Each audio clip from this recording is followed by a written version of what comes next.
घटना घडल्या तरी त्या पोरीला येणं होत नाही. नशिबानं सासर चांगलं भेटलं तर सगळ्या गोष्टी चांगल्या आहेत ना. ते कित्येक पोरींचा वनवास आहे. स्वतःच्या आईमुळे कित्येक पोरांचे संसार उद्ध्वस्त झाले आहेत. माझी जवळची एक मैत्रिणी पा 2 वर्षापूर्वी तिचं लग्न झालं होतं. पुण्यामध्ये दिलं, चांगला मुलगा नोकरीला आहे, सासरा नव्हता त्या, पण सासूबाईचं वागणं मात्र फालतू होतं. म्हणून सासूबाईनं जेव्हा सुनेला सासूचे काहीतरी वाईट गोष्टी नजरेसमोर आल्या असतील तेव्हा एवढी संस्कारी एवढी हुशार गुणी मुलगी होती, पण त्या पोरीला चहामध्ये विष टाकून मारण्याचा प्रयत्न केला सासूबाईने. एकुलता एक मुलगा. अशा घटना घडत असतील तर पूर्ण सुद्धा कसं राहावं. एकदा का मुलाचं लग्न झालं तर कुठल्या सासूबाईने सुद्धा जास्त हस्तक्षेप करू नये. त्या ठिकाणी पोराच्या संसारामध्ये डोकं घालू नये. योग्य वेळेमध्ये ती जबाबदारी सगळ्या गोष्टी तिच्या स्वाधीन करून द्या. आणि सांगितलं ना, योग्य वेळेत परमार्थ योग्य वेळेत करा. ज्या वेळेला हिमालय आणि मैना माता पार्वती मातेला वाटी लावतात, भगवान भोलेनाथ पार्वती मातेला घेऊन निघाले, कैलासावरती आलेत. पार्वती मातेला दुःख होऊ नये या उद्देशाने, या कारणावरून भगवान भोलेनाथ पार्वती मातेला सुखी ठेवण्याचा प्रयत्न करतात. फुलांची माळ तयार केली, गळ्यात टाकली, फुलांचा गजरा तयार केला, पार्वती मातेच्या केसाला माळला, केसामध्ये लावला. कधीतरी विनोद करायचे, कधीतरी आनंदाचे प्रसंग सांगायचे, जीवनातल्या चांगल्या गोष्टी सांगायचे. पार्वती माता एवढ्या सुखी आनंदी राहत आहेत. एके वेळेला तर ब्रह्मा आणि विष्णूंनी परीक्षा घेतली. विचारलं, पार्वती अगं राहण्यासाठी घर नाही, राहशील कशी? पार्वती माता म्हणतात, मग बरोबर आहे की अडचणच नाही, स्वच्छता ठेवण्याचं कामच नाही. अगं भाऊ नाही, बहीण नाही, आई नाही, वडील नाही, म्हणजे तुला सासू सासरे नाही. पण पार्वती माता तरी सुद्धा सांगतात, शेवटच्या श्वासापर्यंत. गत जन्मामध्ये सुद्धा भगवान महादेवाचीच पत्नी म्हणून होती. इथून पुढे सुद्धा पुढच्या जन्मामध्ये जेव्हा हा देह ठेवेल तेव्हा सुद्धा भगवान भोलेनाथांच्या सोबतच लग्न करेल. एके दिवशी विनम्रतेनं पार्वती माता भगवान भोलेनाथांना प्रश्न विचारतात. भोलेनाथ, गत जन्मामध्ये दक्षाची कन्या मी सती असताना इष्टदैवत भगवान प्रभू श्रीरामाचं परीक्षा घेतली, पण तीच कथा प्रभू श्रीरामाची परत श्रवण करण्याची इच्छा आहे. इष्टदेवताची कथा परत श्रद्धेनं ऐकण्याची इच्छा आहे. म्हणून परत अगस्ती महाराजांच्या आश्रमावरती भगवान भोलेनाथ पार्वती मातेला घेऊन येणार. पण घेऊन येण्याच्या अगोदर पार्वती मातेला भगवान भोलेनाथ सांगू लागले की पार्वती, एखाद्या व्यक्तीकडून चूक घटना घडली तर ती चूक मान्य करण्यासाठी सुद्धा खूप मोठं अंतकरण असायला पाहिजे, खूप मोठं मन असावं लागतं. सध्याच्या काळात लोक चुका करतात पण चुका मान्य लवकर करत नाही. घरात एखादी चूक घडली, घटना घडली, लवकर मान्य करा. कारण एकदा जर खोटं बोललं तर 1000 वेळा खोटं बोलावं लागतं. मग घरामध्ये कित्येक वेळेला भांडणं होतात, टोकापर्यंत भांडणं पोहोचतात का? एकदा जर खोटं बोलून एखादी चूक घडली तर ती मान्य नाही केली तर. आणि पती पत्नीच्या मध्ये भांडण तेव्हाच होतं, कधी? जेव्हा एकमेकांच्या मध्ये अविश्वास निर्माण होईल तेव्हा. एखादी तरी गोष्ट स्वतःच्या पत्नीपासून जर मालकांनी लपून ठेवली आणि काही कारणास्तव काही काळाच्या नंतर तीच घटना जर पत्नीला माहिती झाली तर भांडण टोकापर्यंत जाण्याची शक्यता आहे. नातं शेवटपर्यंत टिकावं, शेवटच्या टोकापर्यंत टिकावं, याकरिता एकमेकांच्या मध्ये अविश्वास कधीच निर्माण नाही झाला पाहिजे. कारण विश्वास हा शब्दच लय महत्वाचा आहे. 3.5 अक्षरांचा, पण 3.5 हाताचा नरदेह फक्त 3.5 अक्षरावरती अवलंबून आहे. आज घरामध्ये पती पत्नी आनंदाने जीवन जगतात. मला सांगा ना तुम्ही, प्रत्येक घरातला मालक पत्नीवरती विश्वास ठेवून सकाळी दुपारी संध्याकाळी 3 टाइम जेवण करतो. विश्वास ठेवता ना तुम्ही? विश्वास आहे म्हणून सर्व गोष्टी चालू आहेत. जर का विश्वासघात करण्याची वेळ आलीच, बाईला फक्त एकच रोगरचा थेंब टाकण्याची गरज आहे.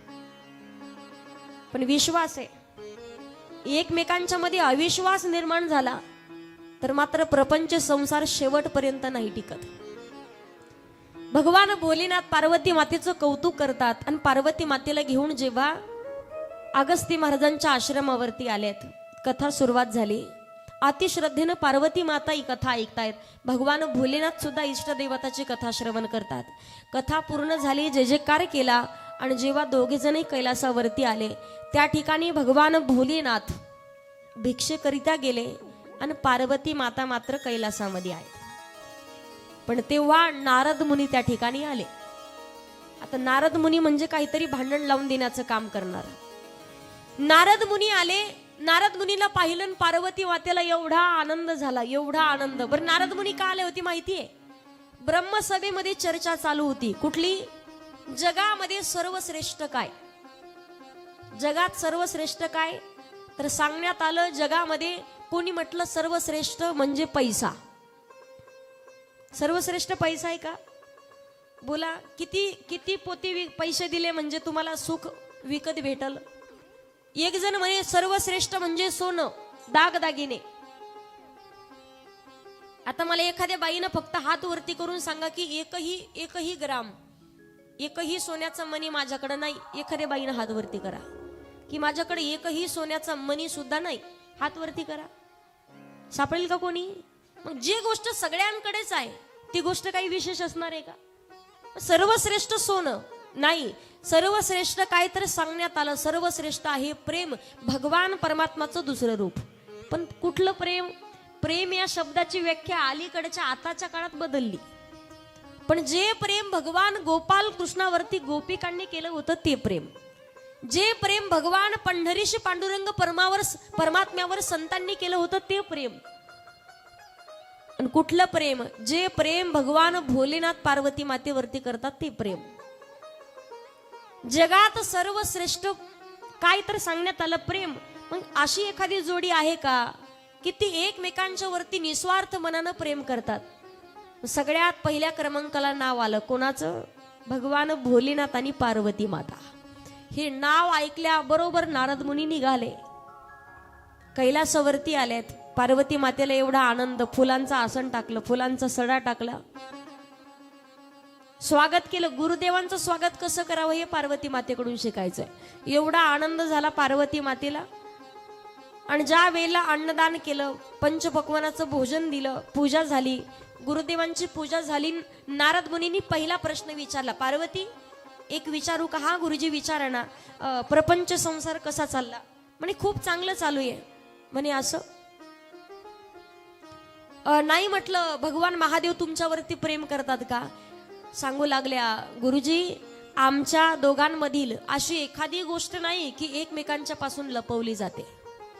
कुठलीच गोष्ट आम्ही एकमेकांपासून कधीच लपून ठेवत नाही. खूप नितांत प्रेम करतात माझ्यावरती भोलेनाथ. एवढंच नाही तर त्यांच्या अर्ध्या शरीरामध्ये माझं स्थान आहे. अर्धनारी नटेश्वर झालेत. एवढं नितांत प्रेम करतात, कुठली गोष्ट लपवत नाही. म्हणे असं? नाही म्हटलं, संसार सुखाचा. हो गुरुजी, तुम्हीच तर मध्यस्थी केली तेव्हा भगवान भोलेनाथ मला पती स्वरूपात भेटलेत. खूप आनंदानं चालू आहे. सगळं सांगतात भोलेनाथ. म्हणे हो सगळं सांगतात भोलेनाथ. नाही म्हणे, तुम्हाला दुसरी सवत एक आहे म्हणून विचारलं, तिचा काही त्रास? म्हणे हो मला माहिती आहे, आम्ही दोघी जणी हिमालयाच्याच कन्या, गंगा ती पण माझी सवत, पण कुठलाच त्रास नाही. भोलेनाथ खूप प्रेम करतात माझ्यावर, सगळं सांगतात. म्हणे हो सगळं सांगतात. मग एक विचारू का? म्हणे भगवान महादेवाच्या गळ्यात जी मुंडक्यांची माळ आहे ती मुंडकी कशाची आहेत हे कधी सांगितलं का तुम्हाला महादेवानी? म्हणे ते तर कधीच नाही सांगितलं. जेवताना माळ काढतात का? म्हणे अजिबात नाही. भिक्षेला जाताना? म्हणे अजिबात नाही. झोपताना ठसे उमटतात गुरुजी, महादेवाच्या स्वामीच्या अंगाला ठसे उमटतात, पण माळ मात्र काढत नाही. पण ती मुंडकी कुणाची ही मात्र कधी सांगितलं नाही. पार्वती मातेच्या भोया उंच झाल्या, चेहऱ्यावरती सुरकुत्या, ओरडल्यासारखं तोंड केलं, हे तर कधी सांगितलंच नाही मला. याच्यासाठी गुरुची गरज.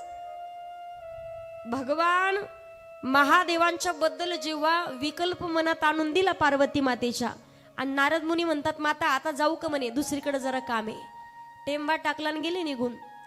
भगवान भोलेनाथ भिक्षेवरून आले. दरवेळी भोलेनाथ आले की पार्वती माता चिमटा घेण्याकरिता जायच्या. पार्वती माता हातातली झोडी घेण्याकरिता ताट घेऊन जायच्या औक्षण करण्याकरिता, पण आज मात्र पार्वती माता कोप भुवनामध्ये आल्याच नाही. महादेवाला वाटलं विसरली असेल.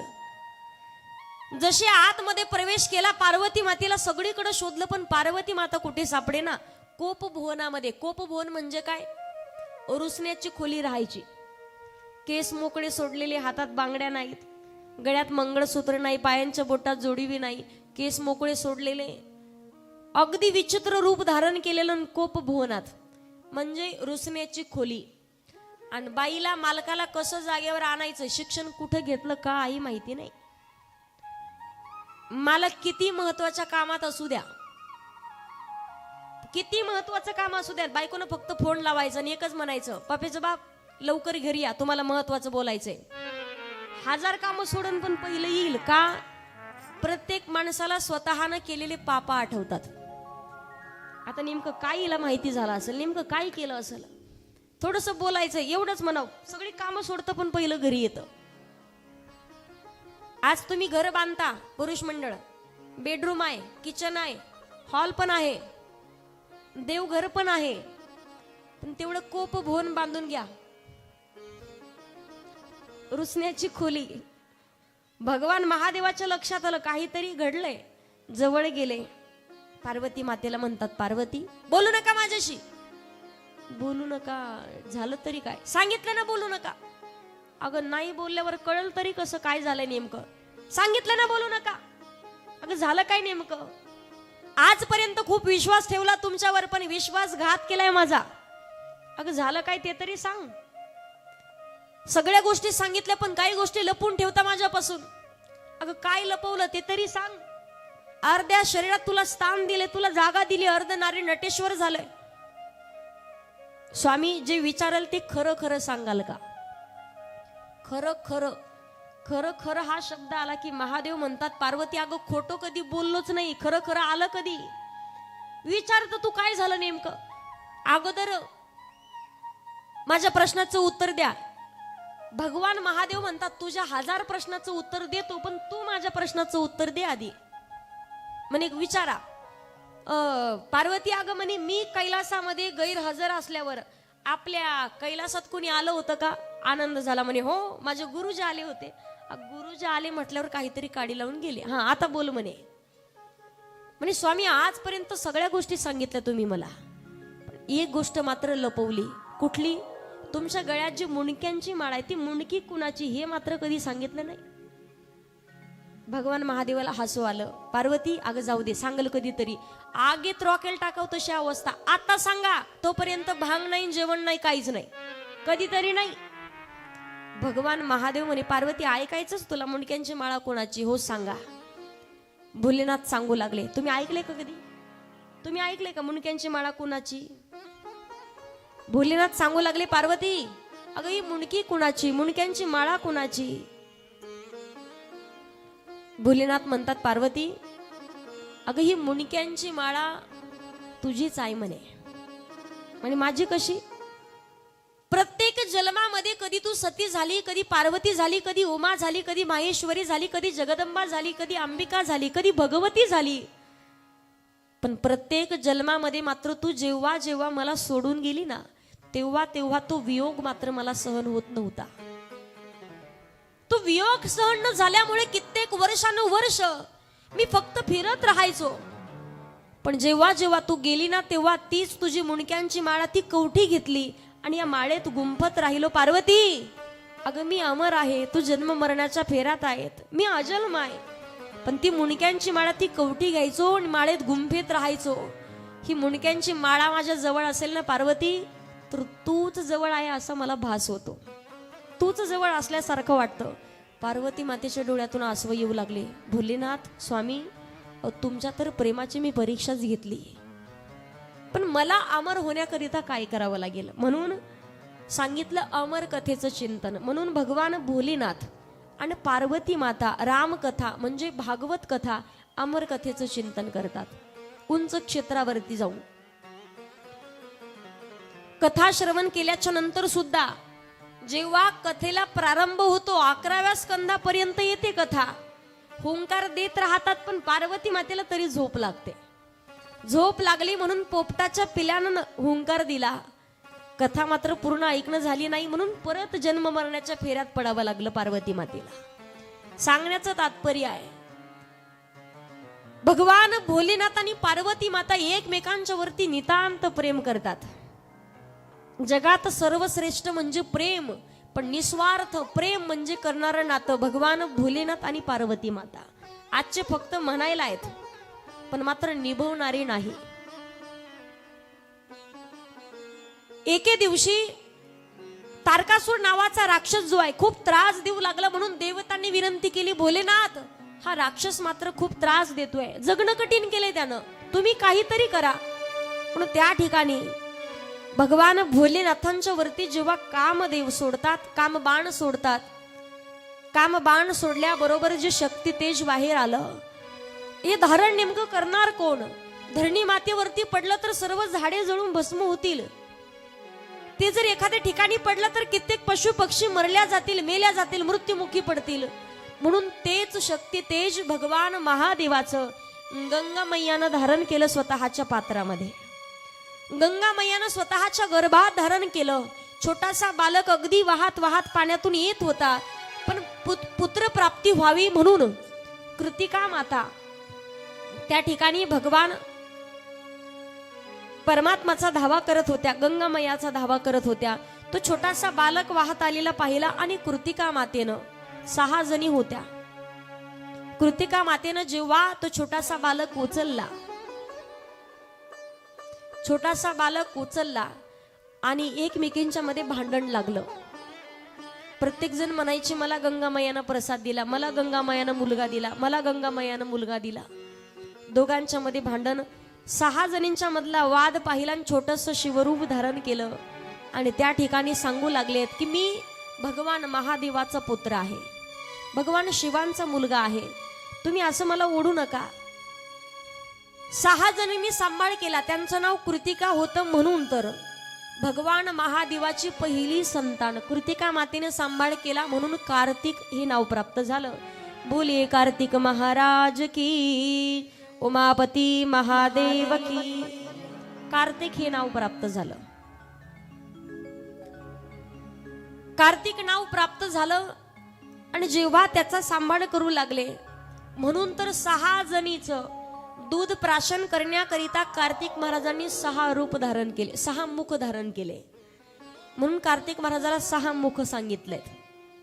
कार्तिक महाराजांचा सांभाळ करू लागल्या. पण एके दिवशी त्या ठिकाणी नंदी महाराज आणि कैलासावरून कित्येक शिवदूत कार्तिक महाराजाला घेण्याकरिता आले.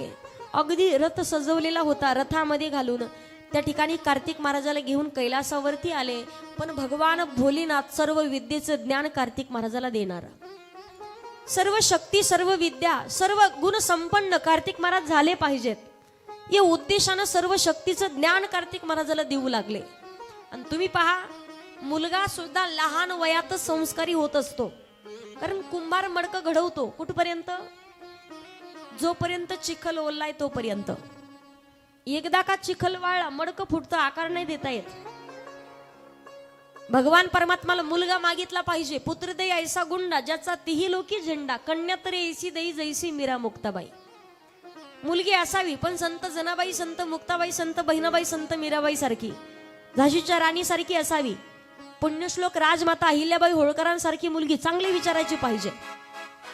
राजमाता, राष्ट्रमाता मासाहेब जिजाऊंसारखी मुलगी असावी. मुलगा असावा ध्रुव बाळासारखा, प्रभू श्रीरामासारखा, भक्त प्रल्हादासारखा. आणि मुलगा असला पाहिजे महाराष्ट्राचे राजे शिव छत्रपती शिवाजी महाराजांसारखा. चांगल्या विचाराचा पोरगा पाहिजे. म्हणून तर सांगितले, कुळी कन्या पुत्र होती जे सात्विक, तयाचा हरिक वाटे देवा. मुलगा असावा पण चांगल्या विचाराचा, गोकर्णासारखा मुलगा असावा, धुंदुककारी सारखा नाही.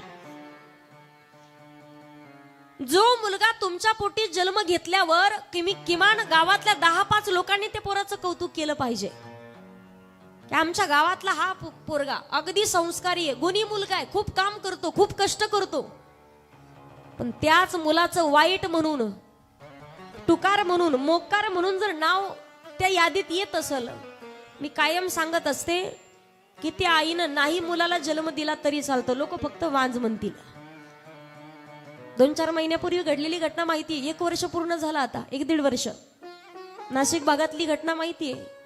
4 आणि 5 वर्षाच्या लेकरावरती ज्यांनी अत्याचार करावा, 25-25 वर्षाची नराधम. तर मला सांगा ना तुम्ही, असे जेव्हा मुलं घडतात का तेव्हा समजायचं 100% दोष हा फक्त स्वतःच्या आईचा असतो.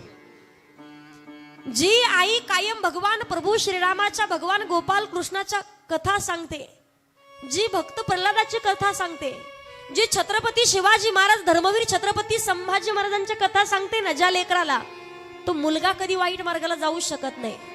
पण ज्या आईनं स्वतःच्या लेकराला संस्कार देणं हे महत्वाचंच नाही समजलं, ते लेकरं मात्र बिघडल्याशिवाय राहत नाही. त्याकरिता लेकरावरती चांगले संस्कार होणं काळाची गरज आहे. तुमचा मुलगा एखाद्या घर उद्ध्वस्त होण्यासाठी जबाबदार नाही ठरला पाहिजे. तुमच्या मुलामुळे एखादा परिवार उद्ध्वस्त नाही झाला पाहिजे. तुमच्या मुलामुळे